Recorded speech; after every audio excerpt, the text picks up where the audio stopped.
Okay, perfect. So I don't have to go into who I am, which is great. It took us a few times for more important stuff. So, CEO, oh, sorry about that coffee. I got another one for you. I'm the CEO of Aliant Payments, one of the first traditional payment processing companies to implement cryptocurrency into our platform. So last year we talked a little bit about Aliant's role really with merchants and everyday payment processing and how it works. So I'll give you guys a little bit of an update as to what we've been up to. We've actually been pretty busy. One of the things that we saw was incorporating cryptocurrency payments into traditional payments. We haven't really seen anything yet where a merchant could actually utilize credit cards, debit cards, ACH, and also cryptocurrency into one environment. Whether that be via e-commerce API, mobile device, or even a tabletop handheld device, those were all things that we looked at, and we just basically decided it was something that we were going to have to build. And so we got to work. So since last time that you guys have heard a little bit about Aliant or seen me, we have purchased a payment engine. The purpose of the payment engine is to basically build out an environment. Okay, so we brought the CryptoBucks product. CryptoBucks is basically the branded name of our cryptocurrency product for what our merchants actually use.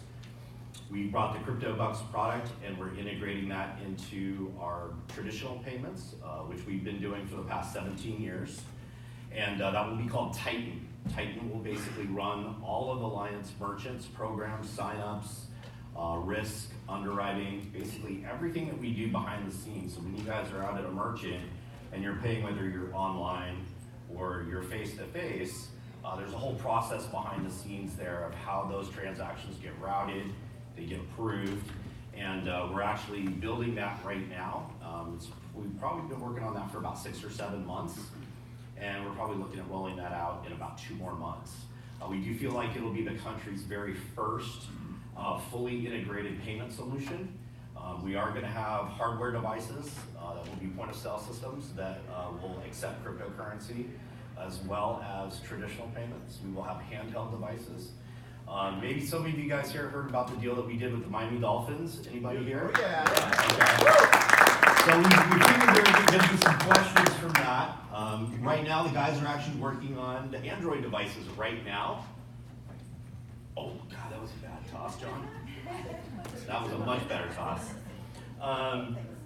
So with the Miami Dolphins, what we were able to do was really one of our first test case scenarios of using a mobile Android device. So what will happen with the Miami Dolphins, the deal is live. You're able to buy raffle tickets for the Miami Dolphins. They did really well, actually. Their average was $72,000 in proceeds for every home game. When they went to a cryptocurrency model with us, it actually went up to $86,000. Okay, so they did well. We did about 46 transactions last game, which were great. Predominantly Litecoin, by the way. So that's everybody in this room that got online and bought some raffle tickets. I appreciate it, thank you. My contact from the Miami Dolphins is here. He might be in the room, I'm not sure. He is here. But yeah, we will continue to work with them. I'll give you guys a little bit of insight. We were talking to a couple other teams. One of the teams are here. I believe they called America's team. I'm not sure what their actual name is. So yeah, we're talking to some other teams. We kind of figured that if we got one team in place, the others would follow. So we were talking to a couple different baseball teams, football teams, one basketball team right now, and we do feel like it'll be successful in rolling that out. Okay. What we will be rolling out to them is the Titan platform. So a couple of these teams are looking at us for revamping their traditional payments. We think it brings a lot of value that they can basically get everything that they need in one environment. Okay, so that's what we've really been working on at Aliant.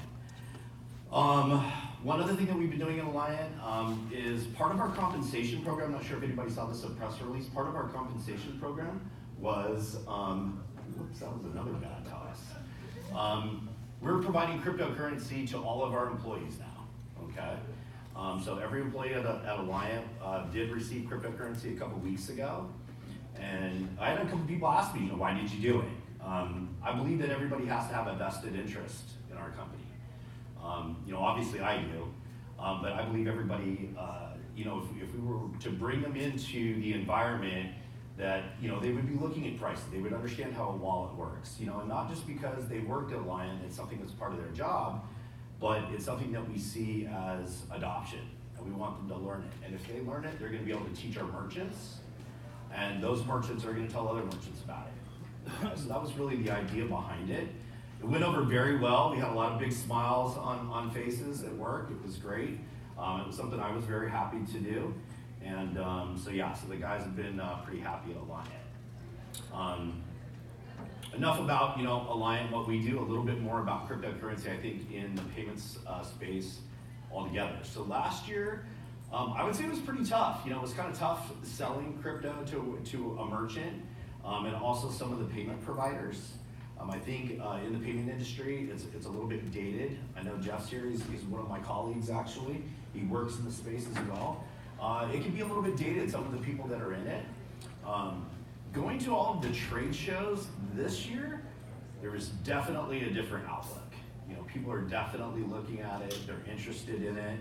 I think there's a lot more education that's been put out, people are learning it. Code.org was really interesting hearing about the education aspect of it, because I believe that how adoption is going to happen is through education. For us, it's just educating merchants, and then also educating other payment processing companies, like ours, on what are the benefits. One of the main benefits for us is basically, guys, we have a lot of stopping points for credit card transactions, especially if you're in an international environment. Okay, whenever you pit stop, whether it's a bank or whatever that point is, somebody's going to want to get paid for that. Okay, the more times you stop, the more expensive it is. Correct? Yep. Okay. With cryptocurrency, it allows us to cross, international lines. And because we have more of an international commerce, even my company, we have developers in the Dominican. We have software companies that we work with in Canada. We have people that work for us that are, all over the country. So I think as you have that marketplace, it is basically an international marketplace, you need a currency that matches that. And we are firm believers that that is cryptocurrency, and blockchain with the digital ledger, it just makes a lot of sense. Okay, so some of those environments are some of the clients that we particularly look at.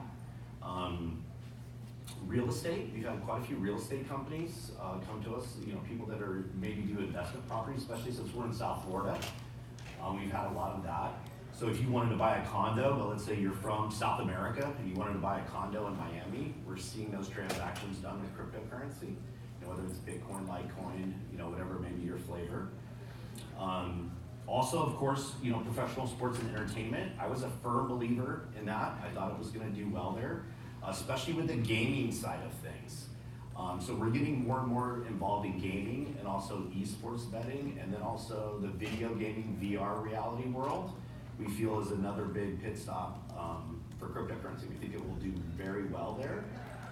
As that technology catches up, especially VR becomes more mainstream, I think the currency of virtual reality and gaming is going to be cryptocurrency. I also look at within our industry, I do believe that you'll see a fundamental change within about 5 years. I think blockchain and cryptocurrency will really take over the payment industry. I think it's really going to upend it and going to change it quite a bit, actually. So that's what we're seeing kind of, on the payment side from what I see from people that are, I'm sorry guys down here, I haven't even thrown anything your way. So what we're kind of seeing, what we're working on. Right, that was a good toss right there. That was when I actually heard a little bit. Yeah. So, what I've got a little story for you. This was something that I ran across last week that I found was kind of interesting. So I stopped into Wells Fargo, no booze in the crowd. Okay. Who's the boo? Yeah, I agree with you, by the way. I've had a long-standing relationship with Wells Fargo. They are a sponsor bank to us in the credit card industry. To do what we do, you have to have a bank sponsor you. You just can't go and start selling credit card systems, okay? I've had a standing relationship with them for probably about 17 or 18 years, and I equate it to kind of like a bad marriage. Okay, that's really what I look at. So I go, that's what I'm talking about. So I go into Wells Fargo, I'm gonna do a transaction, I need to wire the guys down in the DR. Now we're in cryptocurrency business, so do you know how annoying it is an international wire? Yeah. Who here has done an international wire? How's it done? So I have customers out of the country that I work with, and they have to go to a bank and send or request the sending of the payment. And since I'm in America, I have to wait sometimes 1 to 3 business days just for it to arrive. Correct. And the fee can vary depending on how they do it, and it can go anywhere between $12 to as high as $75. Correct. From what I've seen. Okay, so for an international wire, okay, so what we're hearing is we have to go into the branch, right? We've got to sit down, we've got to answer questions, because now Wells Fargo wants to know, why am I sending money to the Dominican? Is it really any of their business? Nope. No, it's not their money. It's work stuff, right? So I had to spend my time to go in there, sit down, and I had to fill out a form, like on paper. I had to sign it with a pen. Okay, you see how ridiculous this is actually getting, right? Okay, and I had to pay a $50 fee. So now I've wasted probably a half hour of my life at Wells Fargo branch. It cost me $50 to sit with this person. Okay, she was fine. And that's just to be able to pay, our developers in the DR. Now, if I was sending a Litecoin or Bitcoin down there, how long would it take me? A minute, 30 seconds, right, very quickly. Fees are much better, correct? Okay. So we got into a little bit of a discussion. Point being of the story is the branch manager at the bank asked me what we did. And I said, well, we're a payments company, but what we were doing is in cryptocurrency. And she was like, And I go, well, tell me, what do you know about cryptocurrency? Because now I'm curious, what does somebody at a Wells Fargo know about cryptocurrency? Okay, not a lot, by the way. So she actually told me that they were told by their corporate executive, probably get sued for this, that they were told to discourage cryptocurrency. Okay, and I was like, why? Why were you told that? She didn't have an answer. So we had another little discussion. I basically took out a piece of paper and I explained with a pen that she gave me to sign for the $50 wire I had to send. And I just basically did a quick explanation of blockchain and cryptocurrency with her. And she goes, oh, that's interesting. And I said, look, don't take Wells Fargo's word for it. Do your own, educate yourself on it. Make your decision on it from there, and then see where it goes. So this is kind of what we're up against when it comes to, as far as what I know about cryptocurrency. I'm not a techie guy, by the way, we've got people for that, but, I've been in payments for a long time. I've seen the landscape. I tell people, I go, look, the train's left the station, you're not stopping it. The crypto train has already left the station. Okay, it's gonna just keep rolling. But these are some of the challenges that we see, so.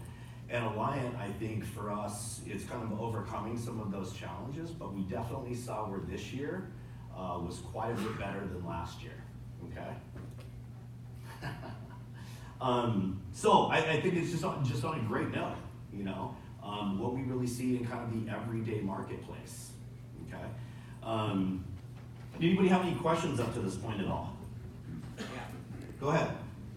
Yeah, so how are you doing this, Eric? Because I've seen a lot of companies who are trying to bridge the gap between the SWIFT payment, MasterCard, Visa, Monopoly, and crypto just get absolutely fried, not the least of which is LitePay a few years ago. Right. They had a failed launch. They thought they had a deal set up with a partner bank, et cetera, and they're just shut down at the last minute, and they weren't able to process even the first transaction. So how are you doing this? So I think, our advantage is definitely being, so, the question is, how are we doing it? Basically, how are we able to do what we do? And for everybody here in the room, Aliant converts cryptocurrency to US dollars, and then we pay US dollars to the merchants. The merchants are not even allowed to hold cryptocurrency with us for now. Purpose being is, there's a gap that has to be bridged between traditional payments and cryptocurrency. If I go tell a merchant that you've got to hold cryptocurrency, they're not going to do it. Okay, they're just not there yet. But if I tell them, look, you can accept it, I'll accept it on your behalf, I'm going to guarantee that you're going to get US dollars, and you're not going to have to deal with it, and I'm going to give you one flat, simple fee to do it. Are they going to do it? Yeah, absolutely. Okay, you bet. They have no problem with that. So how are we doing that? the infrastructure built out was, I think right now speed's been an issue for us. I do not feel that cryptocurrency, when it comes to payments, is a real fluid transaction right now. It definitely needs to be more fluid and it needs to be faster. Okay, that's what people are going to look for. So our idea was, let's go ahead and bring that crypto into us. So how do we do it? We have an inventory of cryptocurrency, so not any different than a bank has to have so much cash on hands for the transactions they do, or a casino has to have so much cash on hands for the bets that they make. Same thing with us. We inventory cryptocurrency, so when we see cryptocurrency come in, we're immediately liquidating. So what we're trying to do is we're trying to offset the volatility, okay? If you sit on crypto for too long, what happened this week? Right? What did we see? Boom, just dropped down to what, 73, 7,400? Okay, and then right back up to 10, 2 to 3 days later. If you're in the payment industry, it's a nightmare. Okay, you just can't have that. So what happens is as soon as we see that transaction come in, we're gonna liquidate that transaction. Everything that we do is in cold wallet environment, offline. Okay, so security was a big issue. BitGo is our provider, so people are familiar with BitGo. They're our custodial provider, okay? So you can be ensured it's really one of the best out there, if not the best, by the way. And then we actually have a bank that pushes all of the payments to all of our clients. And because we've been in the payment industry for a long time, we actually had a bank approach us at one of our trade shows. They said they were interested in getting involved with cryptocurrency. But one thing that they were avoiding were a lot of the startups, people that weren't necessarily quite established. Part of answering the question is the compliance factor. So we actually have the process and how everything moves, but also the compliance factor. You have to risk monitor everything on blockchain when you're in payments. So we had to do that. We had to implement a risk monitoring company to monitor everything that comes through us, okay? So in that sense, when we set everything up, I believe that we just had the knowledge from being in the payment industry so long. We understood, look, when regulation comes down, we're prepared for it, And I think we understood that. And when we explained that to the bank, we showed the bank what our process was, the security levels that we had in place, that we were looking at transactions for anti-money laundering, that we were going to, let's see who's awake back there. And the bank saw that and approved us, okay? So what we do is that we just settle, the bank settles with the merchants every night, and for lack of a horrible banking term, rinse, wash, repeat, that's what we do the next day, okay? So we do that over and over again. The idea, guys, was basically to create an environment where the merchant was very familiar with how to initiate a transaction, okay? And a merchant was also familiar with the reporting and also how they accepted funds. What will happen within our system, every one of our merchants has a wallet. Every one of our merchants will be able to hold cryptocurrency, and as adoption happens, we'll give the merchant the ability to hold fractions of it. So let's say they come to us and say, oh, we'd like to hold 10% of cryptocurrency, okay? We'll be able to do that, and then they'll be able to liquidate that cryptocurrency on their own through us. And then what will happen is eventually what we'll see that adoption into true digital currency environment, which we feel will eventually just take over, okay? I did a little article for a magazine where people, they had, one of the questions was, what do you feel about the US dollar as in cash? I said, I believe that within 10 years, the only way you'll see a cash dollar will be in a museum. I don't think it'll be in circulation in more than 10 years, okay? So, great question. I've got about 6 minutes here, it looks like, or so. Does anybody else have any questions at all? That last example that you did about for your merchants holding crypto, then you are actually serving as a custodial? You custody their crypto? So yeah, through our BitGo relationship, we would be able to do that, correct? Okay. Next question? When a customer goes to one of your merchants and he wants to pay $20 in Bitcoin, does the merchant have to do the configuration, or does your hardware just? Yeah, that's a great question, actually. Yeah, so we will actually do all the calculation for